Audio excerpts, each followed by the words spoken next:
எப்படி இருக்கீங்க? எல்லாரும் சந்தோஷமாக ஆரோக்கியமாக இருப்பீங்கன்னு நம்புகிறேன். இன்றைக்கி இந்த விலாகில் என்ன பார்க்க போகிறோம் அப்படின்னா, ஒரு ரொட்டீன் விலாக் தான் பார்க்க போகிறோம். அண்ட் இந்த ரொட்டீன் விலாகில் என்னோடய ஹேர் கேர் ரொட்டீனும் ஷேர் பண்ண போகிறேன். ஒரு மினி ஹேர் கேர் ரொட்டீன் விஷயத்தையும் ஷேர் பண்ணுறேன். அண்ட் இந்த விலாக் ஆக்சுவலாக எப்போ எடுத்ததுன்னா, ரொம்ப லாங் பேக் எடுத்தது. பட் இப்போ தான் அதுக்கு போஸ்ட் பண்ண டைம் கிடச்சிது. பிகாஸ் இது எந்த டைமில் எடுத்தது அப்படின்னு பார்த்தீங்கன்னா, நம்ம கிச்சன் ஒர்க் கொஞ்சம் போயிட்டு இருந்துச்சு இல்லையா. லாஸ்ட் ரெகுலராக நம்ம சேனல் ஃபாலோ பண்ணியிருக்கிறவங்களுக்கு தெரியும். ஸோ இப்போ வந்து நம்ம கிச்சனை வந்து கம்ப்ளீட்டாக சேஞ்ச் ஓவர் பண்ணியிருக்கோம். முன்னாடி இருந்ததுக்கும் இப்போதுக்கும் கிச்சனோட கவுண்டர் டாப்லேருந்து கம்ப்ளீட்டாக மாற்றி அண்ட் கிச்சனோட ஆர்கனைசேஷன் வீடியோ 2 வீடியோவும் நம்ம ஆல்ரெடி அப்லோட் பண்ணியிருக்கோம். இதுவரை செக் பண்ணல அப்படின்னா செக் பண்ணி பாருங்கள். ஸோ அந்த டயத்தில் நம்ம அந்த சிங்க்குக்கு அந்த பெயிண்டிங் ஒர்க்லாம் போச்சு இல்லையா. ஸோ அந்த டயத்தில் இன்பிட்வீன் கேப்பில் நடந்த ஒரு டே விலாக் தான் இது. ஸோ மார்னிங் எழுந்திரிச்ச உடனே ஃபஸ்ட்டு திங் எனக்கு இருக்கிறது என் ஹேர் கேரை நான் முதல்ல செஞ்சுருவேன். என்ன அப்படின்னா, டெய்லி 2 டைம்ஸ் கண்டிப்பாக ஹேர் கோம் பண்ணணும். அதில் நான் காலையில் எழுந்திரிச்ச உடனே ஃபஸ்ட்டு ஹேர் கோம் பண்ணிவிடுவேன். அதில் பார்த்திங்கன்னா ஹேர் கோம் பண்ணுறப்போ கொஞ்சமாக லிட்டில் ஆயில் கொஞ்சம் ப்ளேஸ் பண்ணிட்டு அதுக்கப்புறம் தான் நான் ஹேர் கோம் பண்ணுவேன். அண்ட் எடுத்த உடனே சீப்பு வச்சு சீர மாட்டேன். முதல்ல கையாலேயே நான் வந்து கொஞ்சம் சிக்கு எடுத்துட்டு அதுக்கப்புறம் பொறுமையாக தான் நான் வந்து சீப்பு வச்சு சீவ ஆரம்பிப்பேன் கம்ப்ளீட்டாக. அதுக்கப்புறம் வந்து நம்ம ஸ்கேல்பில் கொஞ்சம் சின்ன பல் சீப்பு இல்லாமல் பெரிய பல் சீப்பு இருக்குல்ல, உட்டனாக இருந்தாலும் பெட்டர், இல்லை நார்மலாக வேறு எந்த சீப்பாக இருந்தாலும் ஓகே தான், ஆனால் கொஞ்சம் பெரிய பல்லாக இருந்தால் நல்லது. ஸோ அதை வச்சு நல்லா ஸ்கேல் ஃபுல்லாக ஸ்லோ மோஷனில் கொஞ்சம் நான் வந்து அந்த இடத்த வந்து எல்லாத்துலேயும் அப்படியே மசாஜ் பண்ணுற மாதிரி சீவி விடுவேன். இது வந்து நம்மளோட பிளட் சர்க்குலேஷனை இன்க்ரீஸ் பண்ணி கொஞ்சம் நமக்கு வந்து இந்த ஹேர் ஃபாலிக்கல்ஸ் எல்லாம் ஸ்டிமுலேட் பண்ணுறதுக்கு ஹெல்ப் பண்ணும்.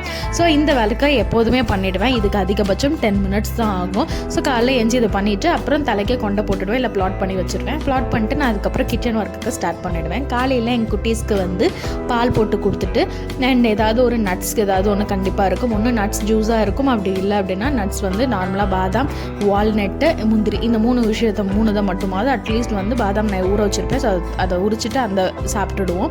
ஸோ வால்நட்டில் 2 பீஸு, அதே மாதிரி முந்திரி ஒரு 4 இல்லை 5 தான். நான் அதிகமாக எனக்கு முந்திரி பிடிக்காது, எங்கள் குட்டீஸ்க்கு தான் பிடிக்கும். நான் முந்திரி சாப்பிட்றேன், தனியாக சாப்பிட மாட்டேன். பட் நட்ஸ் ஜூஸில் கலந்து சாப்பிட்டா சாப்பிட்டுடுவேன்.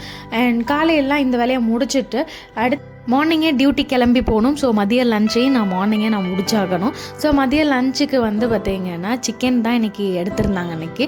ஸோ அதனால் சிக்கன் தான் ரெடி பண்ண போகிறேன். பெப்பர் சிக்கன் கிரேவி தான் ரெடி பண்ண போகிறேன். அதுவும் ரொம்ப இது வந்து ஒர்க்கிங் உமனாக இருக்கீங்க அப்படின்னா இந்த மாதிரி ஒரு சிக்கன் ரெசிபி ட்ரை பண்ணிங்க அப்படின்னா ரொம்ப சிம்பிளாக வேலை முடிஞ்சிடும். டேஸ்ட்டும் செம்மையாக இருக்கும். நானே ரீசன்ட் டேஸாக தான் இந்த மாதிரி ட்ரை பண்ணிகிட்ருக்கேன். அது உங்ககிட்ட இன்றைக்கி நான் ஷேர் பண்ணுறேன். ஒர்க்கிங் உமனுக்கு கண்டிப்பாக இந்த ஃபீலிங் இருக்கும். ஏன்னா காலையில் வந்து ஒரு பரப்பரன்னு ஒரு வேலை நடக்கும். எல்லா வேலையும் அந்த காலையிலேயே முடிக்கணும். ஸோ வந்து நம்ம கிளம்பியும் செய்யணும், அதே சமயம் லஞ்சுக்கும் ரெடி பண்ணணும், மார்னிங் டிஃபனுக்கும் ரெடி பண்ணணும். அண்ட் குட்டீஸ் இருந்தால் கண்டிப்பாக குட்டீஸையும் பேம்பர் பண்ணி அதுக்கு தகுந்த மாதிரி அவரையும் ரெடி பண்ணணும். ஸோ அது வந்து ஒரு பெரிய டாஸ்க்னே சொல்லலாம். எத்தனை பேர் இந்த டாஸ்க் டெய்லி வெயிட்டில் பண்ணிகிட்ருக்கீங்கிறத மறக்காமல் கமெண்ட் பண்ணுங்கள், நானும் தெரிஞ்சுக்கிறேன். அண்ட் குக்கரில் தான் அன்றைக்கி சாதம் வச்சேன். நார்மலாக டைம் இருந்துச்சு அப்படின்னா கண்டிப்பாக நான் வந்து வடிச்சிருவேன் சாதத்தை. குக்கரில் வைக்க மாட்டேன், சாதம் வடிக்க தான் செய்வேன். பட் டைம் இல்லை, ரொம்ப ஹரிபரியாக செய்யணும் அப்படின்னா இந்த மாதிரி நான் வந்து குக்கரில் சாதத்தை வச்சுருவேன். ஸோ வந்து அரிசி முதல்ல நல்லா வாஷ் பண்ணிவிட்டு இந்த மாதிரி குக்கரில் ரைஸ் வச்சுட்டேன்.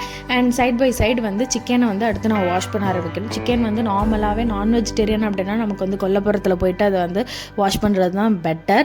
அண்ட் பட் நமக்கு ஹரிபரியில் பண்ணுறோம், நம்மளே எல்லாம் செய்கிறோம் அப்படிங்கிற பட்சத்தில் நான் வந்து சிங்க்லேயே தான் வாஷ் பண்ணினேன். அண்ட் சிங்க்கில் நம்ம வந்து வாஷ் பண்ணுறப்பையும் என்ன பண்ணோம் அப்படின்னு பார்த்திங்கன்னா, வாஷ் பண்ணி முடித்த பிறகு சிங்க்கை வந்து ஏதாவது ஒரு டிஸ்இன்ஃபெக்டன்ட் வச்சு கம்ப்ளீட்டாக க்ளீன் பண்ணி விடுறது ரொம்ப மஸ்ட்டு. அதை கொஞ்சம் தரவாக செஞ்சுடுங்க. நான்வெஜ் எதை எடுத்து நான் வாஷ் பண்ணுற மாதிரி இருந்தாலுமே எனக்கு அதை வந்து 1க்கு 10 தடவை சும்மா வாஷ் பண்ணிட்டே இருப்பேன். அதனால் எனக்கு வாஷிங் வந்து ரொம்ப பெரிய வேலையாக இருக்கும். நார்மலாக ஒரு 2 டைம்ஸ் 3 டைம்ஸ் வாஷ் பண்ண மாதிரி இருக்க மாட்டேன். ஒருதே போட்டு அந்த டேப்பில் போட்டு தேய்ன்னு தேய்ப்பேன். வீட்டில் சொல்லுவாங்க, இந்த மாதிரி கழுவியே பாதி சாதியே நீ வந்து வேஸ்ட் பண்ணிடுறதில்ல அப்படின்னு சொல்லுவாங்க. பட் இருந்தாலும் எனக்கு அது கம்ப்ளீட்டாக அது வாஷ் பண்ணுற வரைக்கும் எனக்கு அது சாட்டிஸ்ஃபை ஆகாது. அதனால் நல்லா க்ளீனாக அதை வாஷ் பண்ணுவேன். பட் இது வந்து கொஞ்சம் இதாக தான் இருக்குது. இப்போ தான் கொஞ்சம் குறைச்சிருக்கேன். சரி, அதுக்கு இந்த அளவுக்குலாம் போட்டு தேய்க்கூடாதுன்னு சொல்லிட்டு இதை பார்த்தீங்களா உங்களுக்கு எப்படி வாஷ் பண்ணியிருக்கேன் அப்படின்ட்டு. ஸோ அந்த மாதிரி தான் உட்காந்து கிட்டத்தட்ட எனக்கு வாஷிங்க்கு மட்டுமே ரொம்ப டைம் எடுக்கும். அந்த கிச்சன் அந்த அடுப்பு ஆன் பண்ணுறதெல்லாம் ரொம்ப சீக்கிரம் வேலை முடிஞ்சிடும். இந்த வாஷிங்க்கு தான் ரொம்ப டைம் எடுப்பேன். ஸோ வாஷ் பண்ணி முடித்த பிறகு நான் வந்து குழம்பும் ஒரு பக்கம் சிக்கன் குழம்பும் வச்சுட்டு இன்னொரு பக்கம் பெப்பர் சிக்கன் கிரேவியும் வச்சுட்டேன். பெப்பர் சிக்கன் கிரேவி வந்து நான் எப்படி வச்சேன் அப்படிங்கிறத சொல்கிறேன். ஃபஸ்ட்டு இந்த மாதிரி சிக்கனை வந்து நான் வந்து 1 kg சிக்கன் வாங்கியிருந்தேன். அந்த 1 kg வந்து half kg நான் வந்து பிரிச்சுக்கிட்டேன். ஸோ அதில் வந்து half கேஜி வந்து நான் ஹாஃப் கேஜிக்கும் கொஞ்சம் அதிகமாகவே வந்து வறுவலுக்கு வச்சுக்கிட்டேன். அண்ட் கொஞ்சம் மீதி இருக்கிறத நான் வந்து குழம்புக்கு யூஸ் பண்ணிக்கிட்டேன். வறுவலுக்கு பொறுத்தவரை நான் மசாலா நான் ரெடி பண்ணேன். இதுக்கு என்ன நான் ரேஷியோவில் ஆட் பண்ணேன் அப்படிங்கிறத சொல்கிறேன். இதில் சீரகம் 1/2 டேபிள் ஸ்பூன் அளவுக்கு, மல்லி 1 டேபிள் ஸ்பூன் அண்ட் மிளகு வந்து 1.5 டேபிள் ஸ்பூன் அளவுக்கு ஆட் பண்ணிவிட்டேன். வரமிளகாய் இருக்குது இல்லையா, வரமிளகாய் ஒரு 5லேருந்து 6 வரமிளகாய், அந்த சின்ன துண்டு பட்டை வந்து கொஞ்சம் ஆட் பண்ணிவிட்டு வானலில் வறுத்துட்டு இதை வந்து பவுடர் பண்ணி மசாலா ஒரு பக்கம் ரெடி பண்ணி வச்சுட்டேன். அண்ட் காரம் ரொம்ப தேவைன்னா வானலில் ஆட் பண்ணுறப்போ நம்ம வந்து 2 க்ரீன் சில்லி கூட சேர்த்து ஆட் பண்ணிக்கலாம். பட் எங்கள் குட்டீஸ் பார்த்திங்கன்னா அதிகமாக காரம் சாப்பிட முடியாது இல்லையா, ஸோ அவருக்காக நான் வந்து க்ரீன் சில்லி எதுவுமே இன்றைக்கி ஆட் பண்ணலை. ஸோ இதுவே வந்து பார்த்திங்கன்னா இந்த காரத்தையும் நான் ஒரு எண்ணெய் தாங்கிக்க முடியாது. ஸோ அதனால் வந்து வெறும் சாதத்தில் கொஞ்சமாக எடுத்து அதை வந்து பிசைஞ்சு அந்த காரத்தெல்லாம் தள்ளி வச்சுட்டு அதுக்கப்புறம் தான் அந்த சிக்கன் சாப்பிடுவாங்க. நான் இந்த சிக்கனை ஃபஸ்ட்டு என்ன பண்ணேன், வாஷ் பண்ணி எடுத்துட்டேன் இல்லையா, அதுக்கப்புறமா அதில் கொஞ்சமாக தயிர் கொஞ்சம் மஞ்சத்தூள் போட்டு நல்லா வந்து பெரட்டி வச்சுப்பேன் கொஞ்சம் நேரம்.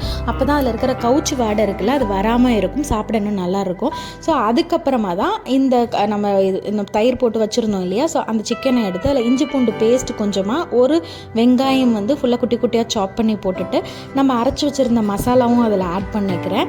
ஆட் பண்ணிவிட்டு கொஞ்சமாக கறி லீவ்ஸ் இருக்குல்ல அது ஒரு கொஞ்சமாக கறி லீவ்ஸ் கொஞ்சம் ஆட் பண்ணிவிட்டு தேவையான அளவுக்கு வந்து உப்பு, ஸோ அந்த உப்பையும் சேர்த்து ஆட் பண்ணிவிட்டு நல்லா போட்டு அதை நம்ம வந்து மிக்ஸ் கொடுக்க வேண்டியதான். நல்லா இதை பெரட்டி கொஞ்ச நேரம் மிக்ஸ் பண்ணிவிட்டு ஒரு 5 மினிட்ஸ் மட்டும் தான் நான் மூடி வைப்பேன். இதை ஒரு 5 நிமிஷம் மூடி வச்சுட்டு அதுக்கப்புறம் வானலில் கொஞ்சம் எண்ணெய் விட்டுட்டு அதில் நான் எந்த இதுவுமே நான் சேர்க்க மாட்டேன்.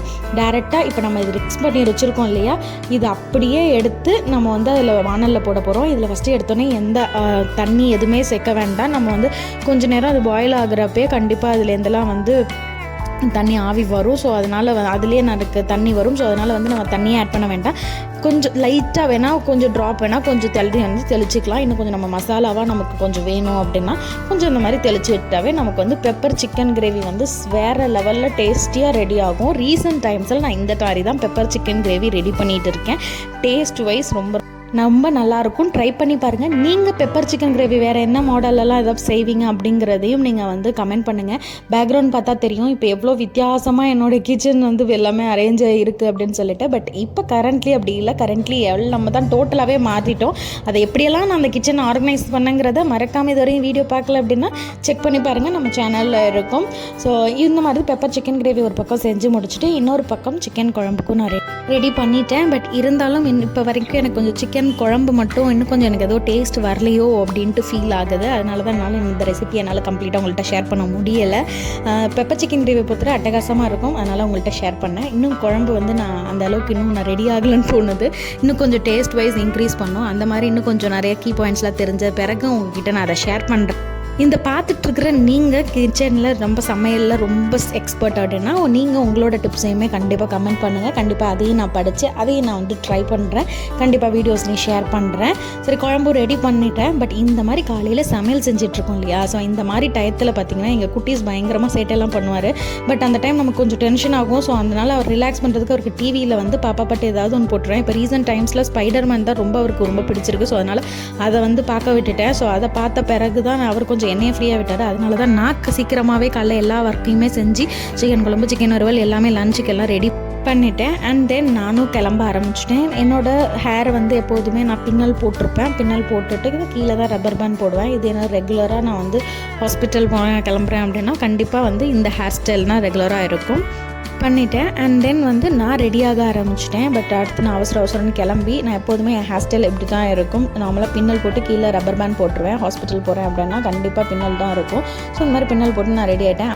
அவசரம்னு கிளம்புறப்ப தான் ஏதாவது ஒரு மிஸ்டேக் ஆகும். அது மாதிரி தான் காஜல் கரெக்டாக என் கண்ணுக்குள்ளே போயிட்டு பயங்கர கண் எரிச்சலாக ஆரம்பிச்சிருச்சு. சரின்ட்டு ஒரு பட்ஸை எடுத்து அப்புறம் அதையும் க்ளீன் பண்ணி விட்டுட்டேன். க்ளீன் பண்ண பிறகு தான் கொஞ்சம் இரிட்டேட் கொஞ்சம் கம்மியாக இருந்துச்சு. இந்த ரணகாலத்துலேயும் பர்ஃப்யூம் யூஸ் பண்ணாமல் நான் கிளம்பல. இப்போ தான் ஒரு 3 to 4 இயர்ஸாக தான் எனக்கு பர்ஃப்யூம் மேலே ரொம்ப ஒரு விருப்பம் வந்துச்சு. முன்னாடி காலேஜ் டயத்துலலாம் பார்த்திங்கன்னா நான் அந்த அளவுக்குலாம் ரொம்ப பர்ஃப்யூம் யூஸ் பண்ணுவேன்னா சொல்லவே முடியாது. இப்போ ஒன்லி 3 to 4 இயர்ஸாக தான் பிடிக்க ஆரம்பிச்சிருக்கு பர்ஃப்யூம். இதில் எத்தனை பேர் பர்ஃப்யூம்னா ரொம்ப பிடிக்கும், பர்ஃப்யூம் இல்லாமல் வெளில கிளம்பவே மாட்டேன்னு எத்தனை பேர் இருக்கீங்கன்னு மறக்காமல் கை தூக்குங்க கமெண்ட்டில். ஒரு வழியாக ரெடியாகி ஹாஸ்பிட்டல் கிளம்பிட்டேன். இன்னொரு வீடியோவில் பார்க்கலாம். டாட்டா.